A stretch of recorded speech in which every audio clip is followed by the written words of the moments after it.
देश में या एक नए जगह में जाता है तो वो क्या पाता है? सब कुछ अलग पाता है।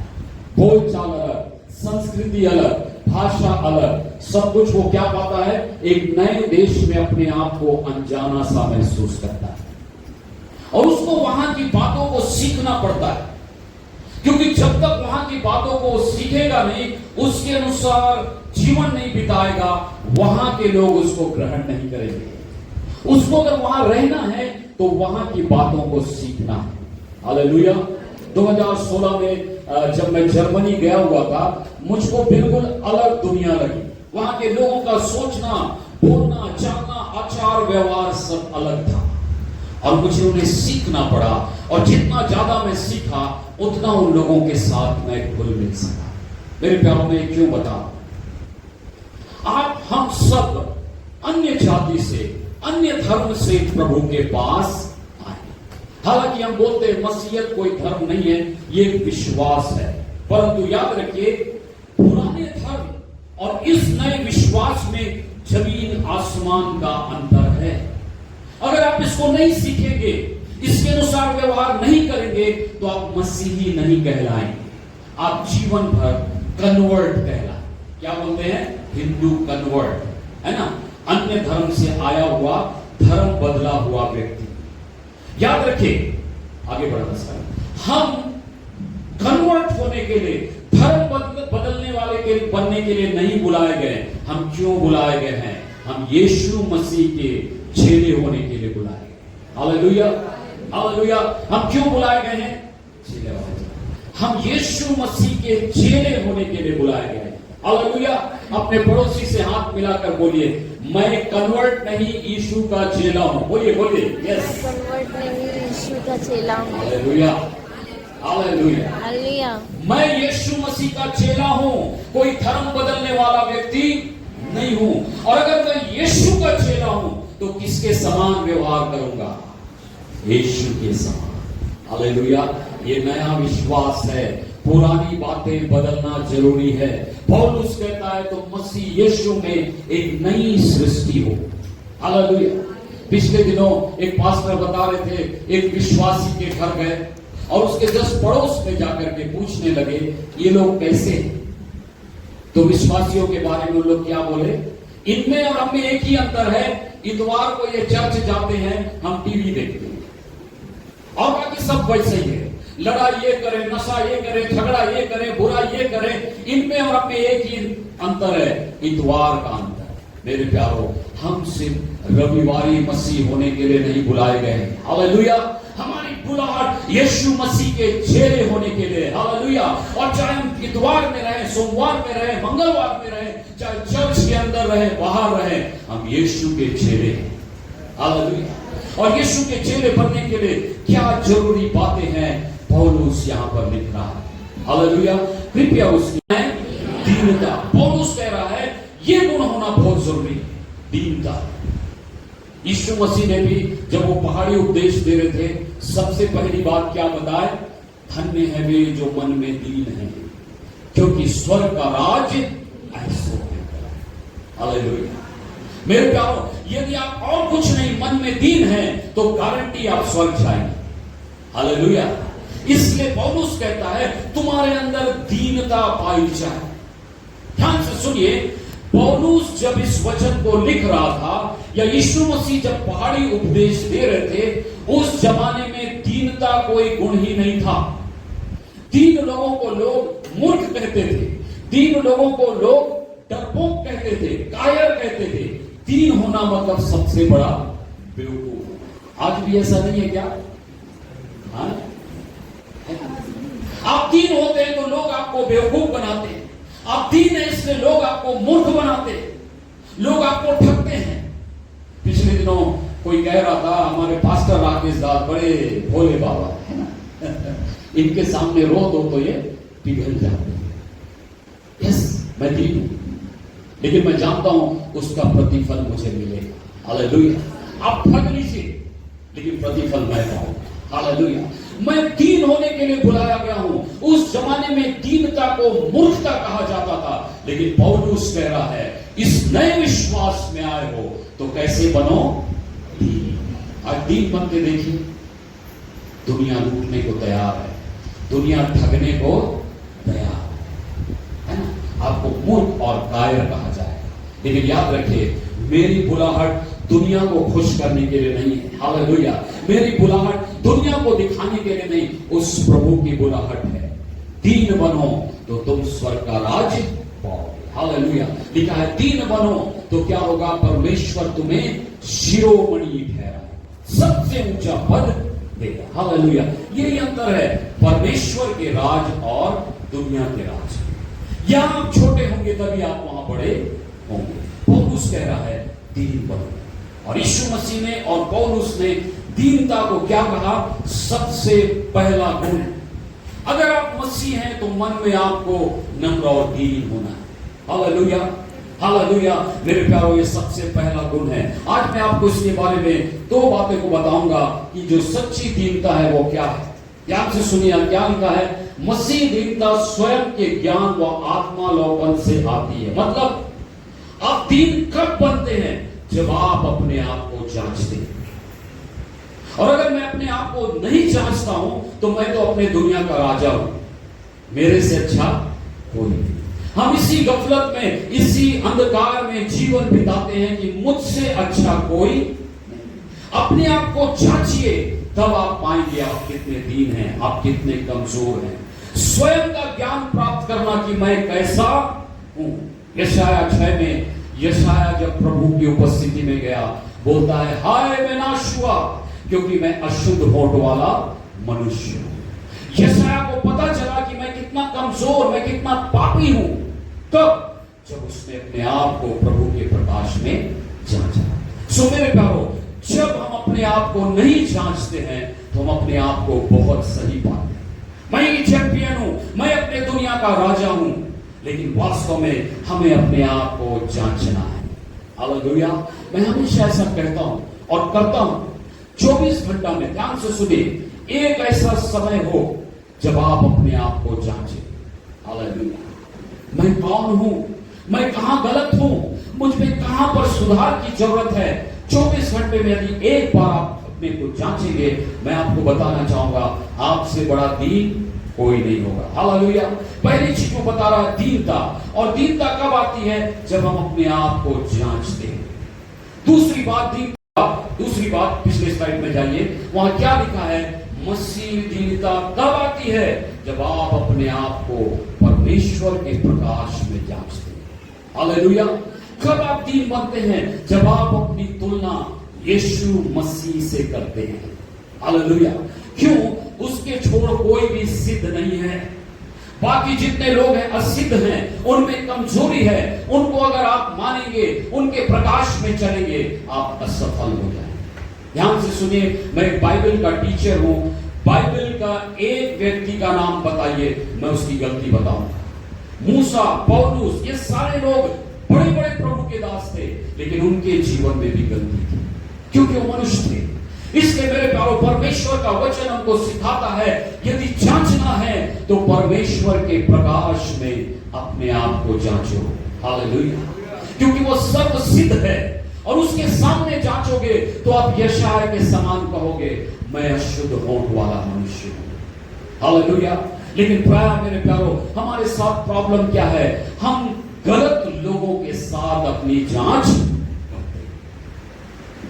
मेरी जांच किससे हो रही है, टीवी सीरियल के नायक या नायिका से। टीवी सीरियल के नायक नायिका से अपने आप को जांचेंगे, आप संतुष्ट हो सकते हैं, खुश हो सकते हैं, लेकिन आप दीन नहीं बनेंगे। हालेलुया। किसी ने कहा, एक जो विद्वान होता है तब तक अपने आप को बहुत बड़ा विद्वान समझता है जब तक उसका टक्कर बराबरी वाले से ना हो जाए। हमको लगता है हम बहुत अच्छे हैं, कब तक, जब तक प्रभु के प्रकाश में नहीं आते। हालेलुया। वहां दूध और पानी का पानी हो जाए। तो अपने आप को किससे जांचना है मेरे प्यार, अपने से बड़े से। हालेलुया। और पृथ्वी का हर व्यक्ति असिद्ध है, कमजोर है, मनुष्य है, उससे अपनी जांच मत कीजिए। हालेलुया। यदि आप मुझसे भी अपनी जांच करेंगे तो कहीं ना कहीं आप ठोकर खाएंगे, क्योंकि मैं एक मनुष्य हूं। हालेलुया। पौलुस कह रहा है यदि दीन बनना चाहते हो तो परमेश्वर के प्रकाश में अपने को जांचो। हालेलुया। पतरस जन्म से एक बहुत अच्छा मछली मारने वाला टीमर था, उसके अंदर घमंड रहा होगा, लेकिन एक दिन सुबह जब यीशु उसके नाव में आया, हालेलुया, जब यीशु के प्रकाश में उसने अपने जीवन को देखा तो लिखा है वो पानी में कूद गया, क्योंकि उसका एहसास हुआ कि मैं नंगा हूं। हालेलुया। उसका एहसास हुआ कि मैं पापी हूं, क्योंकि उसने यीशु से अपने आप को जांचा। हालेलुया। हमारी जांच क्यों अधूरी होती है? हम हमेशा किसी लीडर से, किसी व्यक्ति से अपने आप की तुलना करते हैं।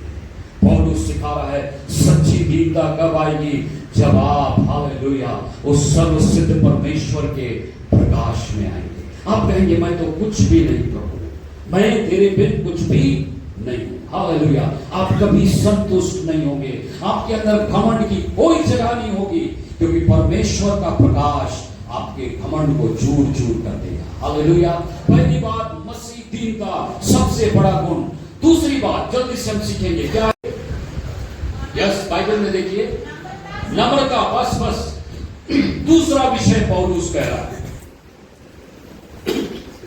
यदि आप मसीह में आए हैं तो दीनता के साथ नम्रता भी होना बहुत जरूरी है। हालेलुया। हालेलुया। नम्रता मेरे प्यारों बहुत जरूरी है, और मैं जल्दी से आपको बताऊंगा, ध्यान से सुनिए तो आप समझेंगे। मसीह नम्रता को यूनानी भाषा जिसमें बाइबल लिखी गई उसमें कहा जाता है प्रोटेस। बोलिए मेरे पीछे। क्यों बुलवा रहा हूं इसको, भूलना है ना। सच्ची नम्रता को उस भाषा में प्रोटेस कहा जाता है। और प्रोटेस क्या होता है? ध्यान से सुनिए। एक बहुत गुस्सा करने वाला व्यक्ति और एक कभी गुस्सा ना करने वाला व्यक्ति, उसके बीच का व्यक्ति। समझ में आ रहा है ना? कोई दो लोग आए, आप दोनों आइए भैया, आप दोनों जन।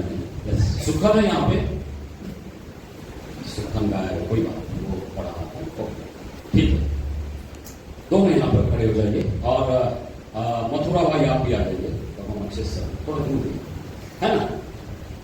ये समझ जाइए बहुत गुस्सा होने वाला व्यक्ति है ना, हालांकि इनको गुस्सा कभी नहीं देखा हूं मैं मान लीजिए बहुत गुस्सा होने वाला व्यक्ति, और ये कभी गुस्सा नहीं होने वाला व्यक्ति, आप बीच में है ना। और ये व्यक्ति जो बीच का है, उसका मतलब क्या है? ये गुस्सा भी होता है और नहीं भी होता है, लेकिन गुस्सा सही कारण के लिए। हालेलुया। क्यों होता है? सही कारण के लिए गुस्सा आत्मिक क्रोध है, और बिना कारण के गुस्सा सांसारिक क्रोध है। तो नम्र व्यक्ति क्या करता है? आत्मिक क्रोध करता है। गुस्सा तो होता है लेकिन सही कारण।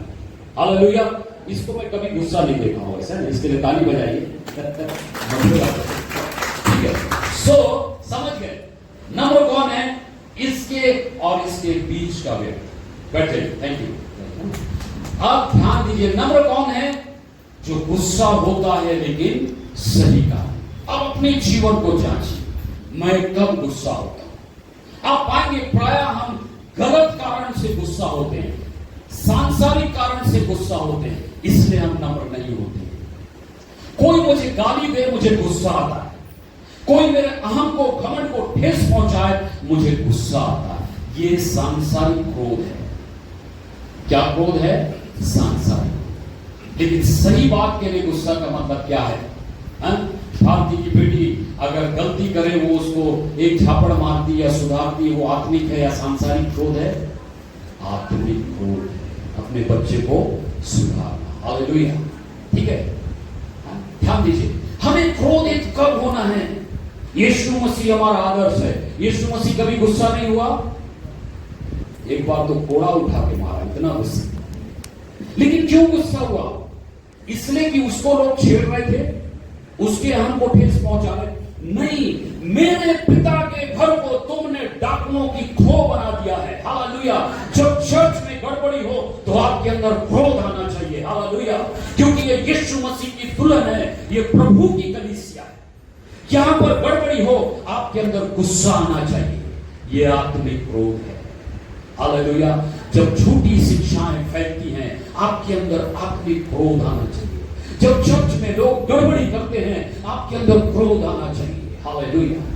मुझको याद है कुछ लोग कह रहे थे हम चर्च में आकर के क्या करेंगे, बहुत चिल्लाएंगे और भाई सुबी के साथ मारपीट करेंगे। आप में से 10 लोगों ने मुझे फोन करके कहा किसकी मजाल है हमारे पास्टर को कोई छूटे। हालेलुया। ये आत्मिक क्रोध है। हालेलुया। आपको कष्ट पहुंचाया जाता है, आपको मारा जाता है, आपको भला बुरा कहा जाता है, आप क्रोधित नहीं होते। हालेलुया। लेकिन जब परमेश्वर की कलीसिया की बात आए, जब प्रभु के वचन की बात आए, धर्मी को पहचानता है, लेकिन मेरी प्रजा ने मुझे भुला दिया। मेरे प्यारो, जानवर जैसा प्रशिक्षित होता है। पौलुस कह रहा है अगर आप नम्र व्यक्ति हैं तो हर अवस्था में प्रभु की इच्छा पूरी करेंगे। हालेलुया। आप अपने जीवन के जलन को, अपने जीवन के भावनाओं को, अपने जीवन के कल्पनाओं को आप कंट्रोल करेंगे। हालेलुया। और परमेश्वर की इच्छा के अनुसार जीवन बिताएंगे। हालेलुया। सुनने में सरल लग रहा है ना, लेकिन ऐसा जीवन बिताना कठिन है। वास्तव में नम्र बनना कठिन है मेरे पास। लेकिन हमारी बुलाहट किस लिए? मनुष्य को खुश करने के लिए? परमेश्वर। हालेलुया। यदि आप परमेश्वर को खुश करने वाले हैं तो हर अवस्था में उसकी इच्छा पूरी करेंगे। आप वास्तव में नम्र होंगे। हालेलुया। एक उदाहरण मैं हमेशा देता हूं, फिर से मैं आपको दूंगा। सच्ची घटना है। इंडोनेशिया एक देश है जहां पर मुस्लिम लोग बहुत आयात से पाए जाते हैं और मुस्लिम लोग कितने कड़े होते हैं आपको मालूम है। वहां पर एक कॉलेज है, उस कॉलेज का एक प्रोफेसर था जिसने यीशु मसीह को ग्रहण किया और वो छुप कर यीशु मसीह को मान रहा था। तभी क्या हुआ, उस कॉलेज में एक मुस्लिम विद्वान आया जिसका नाम था अहमद दिबार। और अहमद दिबार बाइबल को खोल खोल कर बता रहा था कि बाइबल गलत है, बाइबल अशुद्ध है, बाइबल परमेश्वर का वचन नहीं है। और उसने अंत में कहा बाइबल में इतना कठिन बात लिखा है जो कोई मान नहीं सकता। यीशु मसीह की शिक्षा में कोई चल ही नहीं सकता, मैं दावा करता हूं। तब वो प्रोफेसर से रहा नहीं गया, वो हाथ उठा के बोला एक्सक्यूज मी सर, मैं मसीह के पीछे चलता हूं। अहमद दिबार बोला आओ।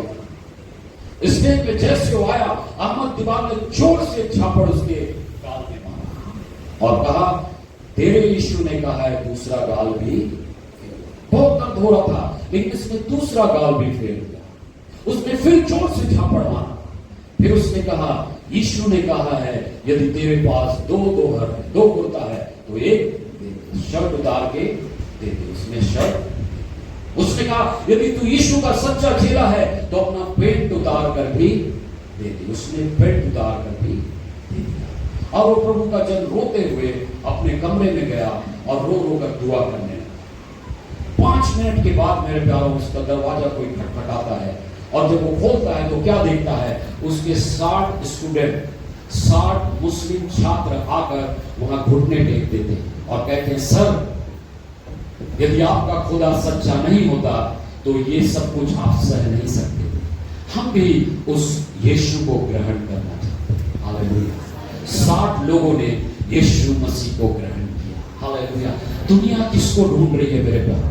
दुनिया यीशु के एक सच्चे चेले को ढूंढ रही है जो वास्तव में नम्र है। अरे चमत्कार दिखाने वाले, चंगाई करने वाले, भविष्यवाणी करने वाले अन्य जातियों में भी हैं, हमसे ज्यादा हैं, लेकिन दुनिया को वो नहीं चाहिए। दुनिया को एक सच्चा सिपाही चाहिए। कभी ना हार मानने वाली आत्मा। हालेलुया। ऐसी आत्मा जो कभी हार नहीं मानती। जरा सा विरोध हो गया, जरा सा बीमारी हो गया तो ये मेरे साथ क्यों हो रहा है करके लोग यीशु को छोड़ देते। ये धीरज की बात नहीं कर रहा है। पौलुस कह रहा है एक सच्चा मसीह ऐसा धीरज रखता है जो कभी हार नहीं मानता। हालेलुया। सब कुछ सहन कर लेता है मेरे प्यार, और इतना सहन करता है कि उसे प्रतिफल भी मिलता है। हालेलुया। हालेलुया। धीरज हमेशा प्रतिफल लाता है। और मैंने अपने जीवन में देखा बहुत से लोग धीरज धरते रहे लेकिन सही समय में उन्होंने धीरज खो दिया और अपने जीवन से आशीष को खो दिया। मेरे प्यारो, यदि आप अंत तक धीरज धरेंगे तो बाइबल बताती है अय्यूब को परमेश्वर ने 2 गुना 3 गुना वापस दे दिया। हालेलुया। कभी ना हार मानने वाले आत्मा, वो होती है धीरज। ध्यान से देखिए, यहां किसका फोटो है? Napoleon Bonaparte. नेपोलियन बोनापार्ट उस समय पैदा हुआ जब विश्व में चारों तरफ क्या था? विश्व युद्ध चल रहा था। और उस समय फ्रांस में, इंग्लैंड में, जर्मनी में लोग बच्चों को डर शब्द नहीं सिखाते थे, हार शब्द नहीं सिखाते थे। और एक बार नेपोलियन छोटा बच्चा था, 10-12 साल का, घूमते घूमते जंगल में चला गया और नदी के किनारे बैठकर सोच रहा था। रात तक बैठा रहा। उसकी नानी जो उसको पाल रही थी, उसके माँ बाप नहीं थे, उसको ढूंढते हुए आई और उसको देखकर कहती है, बेटा क्या तुझे डर नहीं लग रहा? उसने कहा, डर क्या होता है? मुझे डर नहीं। मेरे प्यारे, एक सच्चा मसीह ऐसा ही होता है, वो डर शब्द को नहीं जानता। हालेलुया। क्यों मेरे प्यारों? उसके अंदर परमेश्वर का धीरज है। हालेलुया। बाइबल कहती है धीरज मानने वालों में हमारे लिए उदाहरण कौन है? अय्यूब है। हालेलुया। लेकिन मैं आपको फिर से कहूंगा, हमारे लिए एक ही उदाहरण है, हमारा प्रभु यीशु मसीह, हमारा परमेश्वर मेरे प्यारों, जो कितने धीरज से हमको सहता है। हालेलुया। कई बार सुबह उठकर हम दुआ भी नहीं करते हैं, क्या वो उठा के पटकता है? मेरे पड़ोस में एक व्यक्ति था, अपने देवता का पूजा करना भूल गया, उसको उठा उठा के पटक रहा था। मैं वहां खड़े होकर बोला, प्रभु तेरा धन्यवाद, तू कितना धीरजमंद। कई बार हम दुआ भी नहीं कर जाते हैं, इतने बिजी रहते हैं। कई बार हमसे गलती हो जाती है, लेकिन बड़े धीरज से वो सहता है। हालेलुया। और हमारा आदर्श यीशु मसीह होना चाहिए। ठीक है, चलिए एक और शब्द आया है यहाँ पर, धीरज। मैक्रोथुमिया, कठिन है, बोलिए जरा। मैक्रोथुमिया, मैक्रोथुमिया है ना। मैक्रोथुमिया का अर्थ होता है कभी हार ना मानने वाली आत्मा। दूसरा अर्थ होता है हर अवस्था में शांति के साथ रहना। हालेलुया। हर अवस्था में लोगों के साथ शांति से रहना। अब शांति का मतलब ध्यान से सुनिए, एक ऐसी आत्मा जो बदला ले सकती है लेकिन बदला नहीं लेती। हालेलुया।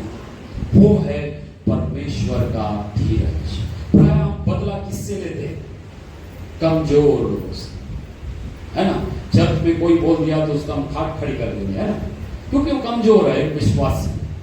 लेकिन कोई अजरंग बजरंग दल के लोग सताएंगे तो हम उनको माफ कर देते हैं। क्यों माफ करते हैं? हम लड़ ही नहीं सकते ना, इसलिए हम माफ नहीं। मेरे प्यार, यदि आप लड़ सकते हैं तो भी माफ करते हैं, वो ईश्वर की धीरज है। हालेलुया। हालेलुया। एक चित्र है, अगर आप, हाँ यस, देखिए यहाँ कुत्ते का बच्चा कुत्ता से लड़ रहा है या खेल रहा है। बताइए, बड़ा कुत्ता अगर गुस्सा हो जाए तो क्या होगा?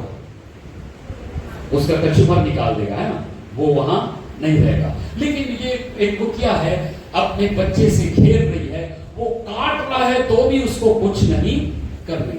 सच्चा धीरज ये है, जब आप किसी को नुकसान पहुंचा सकते हैं तो भी आप रुक जाते हैं, वो धीरज है। हालेलुया। इस धीरज के विषय में बाइबल में पढ़ते हैं मेरे प्यारों, ये हर चोट को सहन कर लेता है। हालेलुया। हर बातों को सहन कर लेता है, यहां तक कि मूर्खों को भी सह लेता है। हालेलुया। नीति वचन में अगर आप पढ़ेंगे, मूर्ख व्यक्ति को सहना सबसे मुश्किल बात है। वो क्या सोचता है, क्या करता है, आपके दिमाग से परे है। लेकिन अगर परमेश्वर का धीरज है, आप उसे सहेंगे। हालेलुया। फिर से हमारे लिए आदर्श कौन है? परमेश्वर है। घर में जाकर पढ़िएगा, रोमियो 2:4, तीमुथियुस 1:16, पहला पत्रस 3:20, यहां लिखा है परमेश्वर धीरज धरता है। हालेलुया। हमारे गलतियों के बावजूद धीरज धरता है। वो देखता है कि आज नहीं तो कल इसके जीवन में परिवर्तन आएगा। हालेलुया। और धीरज धरने के लिए हमारा वही आदर्श है। हालेलुया। चलिए आगे बढ़ेंगे। यदि आप याकूब की पत्री को पढ़ेंगे तो वहां पर धीरज शब्द बार बार आया। मैं धीरज के विषय में सिखा रहा हूं, संसार का धीरज नहीं, ईश्वर का धीरज, है ना। धीरज के लिए एक शब्द आया, उसको कहा गया है हुप्पोबोने। बोलिए, हुप्पोबोने, है ना। सुनने में अजीब लग रहा है लेकिन इसका गहरा अर्थ है। हुप्पोबोने को कभी मत भूलिएगा। हुप्पोबोने कौन सा धीरज है? संसार का धीरज नहीं, लेकिन स्वर्ग से आने वाला धीरज। हालेलुया। जो परमेश्वर हमको विशेष समयों में देता है। ठीक है, धीरज जो स्वर्ग से उतरता है। और याकूब 1:4 पढ़ेंगे, वहां लिखा है धीरज को अपना काम करने दो। इसका मतलब परमेश्वर स्वर्ग से धीरज क्यों देता है? कि वो आपके अंदर काम करे, हालेलुया, आपको मजबूत बनाए, हालेलुया। और अगर आप धीरज को काम करने देंगे तो आप और भी विजयी होकर निकलेंगे, हालेलुया। यदि आप धीरज को काम करने देंगे, आप और सामर्थी होकर निकलेंगे, आप और अभिषिक्त होकर निकलेंगे। कब? जब धीरज आपके अंदर काम करने लगेगा, हालेलुया। बहुत से बार हम अपना आपा खो देते हैं। परमेश्वर स्वर्ग से धीरज देता है कि आप लड़ सके, आप खड़े हो सके, मुकाबला कर सके, लेकिन हम उताव नहीं करते, उस धीरज को काम करने नहीं देते। मैं हमेशा इस शब्द को जब मैं पढ़ता हूं, मुझे हमेशा याद आता है एक भाई जिसके विषय में मेरा सपना था कि वो भाई सूरी के साथ एक यहाँ का पास्टर होगा। बहुत अच्छा भाई, अच्छे से सेवा करता था, मैं उसको हमेशा उत्साहित करता था। लेकिन किसी ने उसके दिमाग में डाल दिया कि वो नर्सिंग करेगा। और एज ए पास्टर मैं उसको लेकर बैंक मैनेजर लोगों के सामने गया, मैंने हाथ पैर जोड़ा कि इसको आप स्कॉलरशिप दें। धीरज आपके अंदर परिस्थिति से लड़ने के लिए ताकत देने को आया है। धीरज आपको और साहसी और धार्मिक और मजबूत बनाने के लिए आया है। लेकिन अगर उससे आप काम करने नहीं देंगे, आप हार जाएंगे। मैं समाप्त करूंगा अपने संदेश को। पिछले दिनों में किसी ने मुझे एक पास्टर का वीडियो भेजा था। ईरान का एक पास्टर, उसको फांसी पे टांगा जा रहा था और अपने परिवार को देखकर मुस्कुरा रहा था और गुड बाय कर रहा। मैं बोला कैसी आत्मा का व्यक्ति है, कैसा व्यक्ति है, मरने वाला है लेकिन मुस्कुरा रहा है, हालेलुया। ये धीरज वही काम करता है, हालेलुया। ये धीरज आपके अंदर से मौत के डर को, दुनिया के हर एक बातों को निकाल देता है, हालेलुया। इसलिए पौलुस कह रहा है धीरज को अपना काम करने दो। आप कितने ही सामर्थी मसीह हो, आप कितने ही पुराने मसीह हो, यदि आप धीरज को काम करने नहीं देते हैं, आप असफल हो जाएंगे। मुझे मालूम है, मैं महसूस कर रहा हूं, आप अपने आत्मा में महसूस कर रहे हैं। कई बार आपने उस धीरज को काम करने नहीं दिया और आप लड़ाई हार गए, हालेलुया। आपकी बुलाहट मनुष्यों को खुश करने के लिए नहीं है, हालेलुया। आपकी बुलाहट खुद को प्रसन्न करने के लिए नहीं है, आपकी बुलाहट आपके प्रभु को खुश करने के लिए, हालेलुया। दीनता, नम्रता और धीरज, और कई बातें हैं, 7 वचन तक हम सीख सकते हैं।